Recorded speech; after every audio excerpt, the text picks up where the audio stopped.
Don't you just hate it when your Paris vacation is ruined by a bunch of falling zombies, or your creepy friend has created his own zombie orchestra? Look no further than this week's episode of The Walking Dead, DARYL DIXON, a show that continues to surprise me in cool and interesting ways. In this video, we'll be taking a deep dive into the episode and answering some of its biggest questions, like, is Quinn really Laurent's father?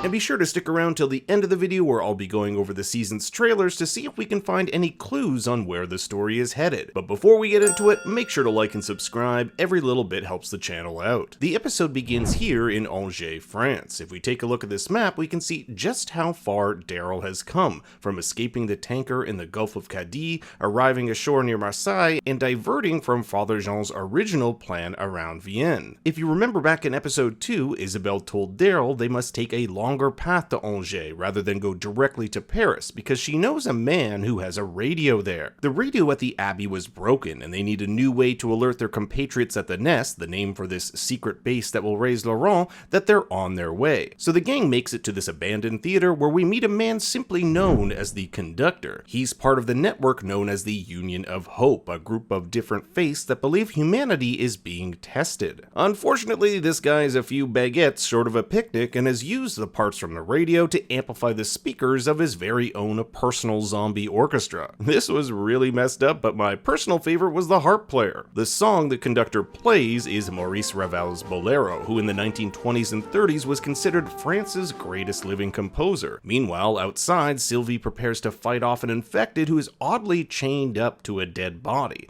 I really love these choices made by the writers. It makes me wonder, what on earth did these two do to get themselves chained up like this? Escaping to Paris, the gang passes a famous building known as the Pantheon, which has a large banner reading Fuyez, meaning flee. Interesting fact, the school last episode was named after a woman named Simone Veil, who just so happens to be buried there. According to Isabelle, most of Paris is under the control of a woman named Genet, who runs an organization called Pouvoir du Vivant, or Power of Life. We've seen their markers all the way back in episode 1, when Isabelle covers it with her own poster. And we saw Genet order that this DARYL DIXON be captured after he set ablaze their tanker, which acted as some sort of research vessel. Just how exactly Daryl got there and escaped isn't yet known, but the previews hint that we'll find this out in a later episode. This episode also confirms that Genet and her team are conducting some sort of experiments on the undead. I have a sneaking suspicion these guys aren't testing for a cure, because if they are failing miserably. Whatever they've given this zombie seems to give it super strength before it explodes after 18 seconds, which leads me to believe they may be looking to create some sort of weapon. If Daryl found out that's what they were doing on this tanker, no wonder he'd want to destroy their research. In my episode 1 video, I discussed how France may be ground zero for the outbreak, with scientists here responsible for the infection. In the final episode of the spin-off World Beyond, we also learned that the French scientists may have been responsible for the creation of variant zombies. We've already seen these acid blood burning zombies known as brouillons who fling themselves from buildings to get to their meals. No doubt there's some sort of connection. I'm curious if Genet may have been one of those scientists and is continuing their work. The gang passes through the famous Père Lachaise cemetery where famous people such as Molière and Jim Morrison are buried. Jim Morrison was the lead vocalist of The Doors who sang People Are Strange, a French version of which plays in the background of this scene. But it's Laurent here who talks about a French fable called Death and the Woodsman, about a weary woodsman who wants to die but has a change of heart and needs help carrying his burden. It's a metaphor for Daryl's journey. If he's going to survive, he's going to need help from others. Daryl and the team meet up with Falou, the leader of the network's base of operation here in Paris, but unfortunately for Daryl, there's no working radio here either. Instead, they use carrier pigeons to communicate with the Nest, and a response from them could take upwards of a month, that is if they get a response at all. The members here all believe that Laurent is the second coming of Christ, or at least someone who will deliver them from these trying times. He consoles a woman named Sonia who lost her husband a few days ago, a woman Falou says was unconsolable until Laurent arrived. Is it because Laurent really has powers, or do these people so want to believe he's special they're willing to suspend their disbelief? Daryl has lived up to his end of the bargain. He got them safely to Paris where the others will take them the rest of the way up to the Nest. Now Isabelle has to live up to her end, find a way for Daryl to get back home. Fortunately, there's an underground group of traders who may be able to help, although they'll need something in exchange. This is how we end up at Isabel's apartment, a place we saw last episode. Her hidden stash under the fireplace is filled with drugs and jewelry that they can exchange. Daryl also finds photos of Isabel and her ex-lover, Quinn, the man she left behind at the gas station last episode. We'll get more into him in a bit. It's funny that the book this photo is found in is from a collection of poems by Arthur Rimbaud, who, funny enough, was said to be an influence on Jim Morrison. Meanwhile, Caudron has made his way to Genet. We know some time has passed since episode 2 because his wounds have healed from his first battle with Daryl. Caudron believes he knows where to find the American, having found the tape recorder and Père Jean's map. He also has a personal drive to kill Daryl, believing it was Daryl who killed his brother. So Genet grants him some men to track him down. I also like how her office has the famous Liberty Leading the People painting, ironic since Genet seems to rule like an authoritarian. As Isabel and Daryl make their escape from the walker-infested apartment, they stumble upon the little girl from Isabel's flashback. I guess she never made it back to her daddy. But the most WTF moment of the episode are how these walkers are so hell-bent on their next meal that they fling themselves out of the windows, survive, and continue on their hunt for Daryl and Isabel. These definitely aren't your season 1 Walking Dead zombies. Daryl even uses one of the zombies' acid blood to melt the vines blocking their path, which I thought was pretty cool. On their way to the traders, Isabel gives Laurent a picture of Lily, his mother. This is the first time he's ever seen what she looks like. Now you can let me know in the comments if I'm wrong, but has Isabel even told Laurent that she's his aunt? Anyways, a bag of hazelnuts is the cost to enter the Paris catacombs, an underground path filled with the skulls of those who died during the Black Plague. As Fallu says, Paris has survived many apocalypses, and they will survive this one too. They arrive at a nightclub called Demi-Monde, French for half-world. This is a totally new environment for Laurent and Sylvie, who both have lived sheltered lives at the Abbey. The place is adorned with relics from the old world, like a painting of water lilies by Claude Monet. Daryl says it reminds him of home, with water lilies being common in the state of Georgia. Isabel has brought the drugs, and these guys want to be paid just to lead them to a guy who can give them a connection, something Daryl isn't too keen on.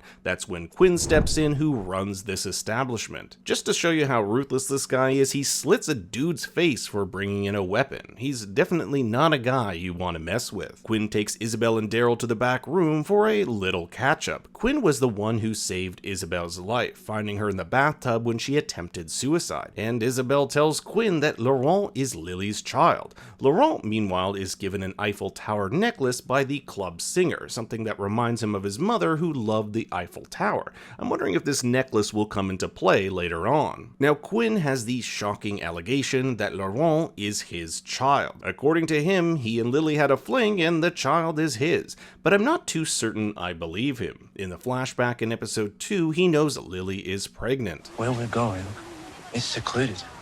There's no baby hospitals. If he knew Lily was pregnant here, he'd know that he could have been the father, yet he tries to convince Isabel to ditch her sister and his own unborn child. Now Quinn says Isabel, quote, knows the terms if they're to strike a deal to get Daryl on a boat, but it's a bit unclear what exactly he wants. Is he wanting his son Laurent or Isabel? It felt unclear to me, so let me know what you thought in the comments below. Regardless, it's a deal breaker for Daryl. Things get really rocky for Isabel and Daryl going forward, but it's Laurent who gets caught up in the middle. It's like watching your two parents fight. Daryl has had enough and decides to leave in the middle of the night without even saying goodbye to Laurent. Daryl tells Isabel that she needs to stop lying to the child and that he needs to know who he is. Only then can he make up his own mind. Meanwhile, Daryl doesn't accept how special the child is. At least at this point in time, Daryl doesn't believe Laurent is special and that people like Isabel have put their hope in him as a way to cope with how messed up the world is. Caudron and his men have arrived at the Demi-Monde in search of the American. Genet and Quinn have a deal that the club is off limits,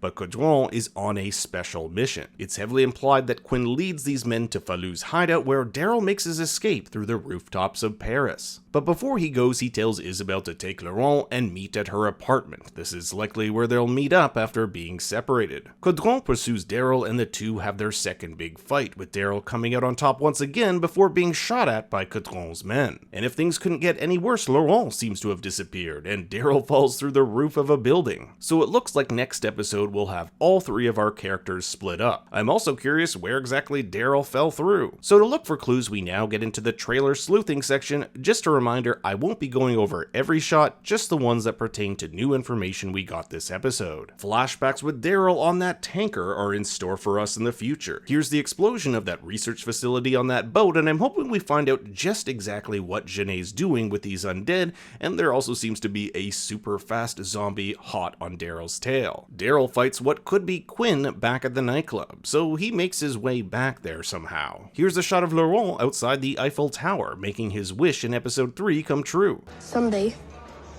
I'll see the Eiffel Tower myself. Maybe this is where he goes when he gets split up. In a separate shot, we'll see Isabelle and Daryl fighting underneath the Eiffel Tower, so it looks like all of them have been reunited. We'll even see a shot of Daryl taking a boat along the River Seine. I wonder if this is how they'll make it out of the city. The Seine, after all, connects to Le Havre, which is where Daryl wanted to go. From this shot here, we see that Daryl and Laurent eventually make it out of Paris, with Daryl giving him his brass knuckle knife. We'll also see this nighttime shot of the crew making their way past some sort of explosion in a smaller town, but expect Caudron and his men to be in pursuit, with Sylvie and Laurent eventually getting captured. I think Mont Saint-Michel here is the nest, and here we have Isabelle and Laurent with what may be soldiers in the background. What I found super interesting, however, is that it looks like she's wearing fancy earrings. If they're getting ready for some sort of war, why would she be wearing them? Daryl will also meet up with Falou again, who seems to have made it unscathed from Caudron's attack. Now this shot is really cool. Check out the dart in this zombie's neck. Could this be another one of Janae's experiments? From the trailers, it looks like we have at least one more episode in Paris where Daryl makes his way back to the nightclub before ending up near the Eiffel Tower and heading out of the city. I'm really enjoying the show so far, and it's quite possibly the best Walking Dead spin-off yet.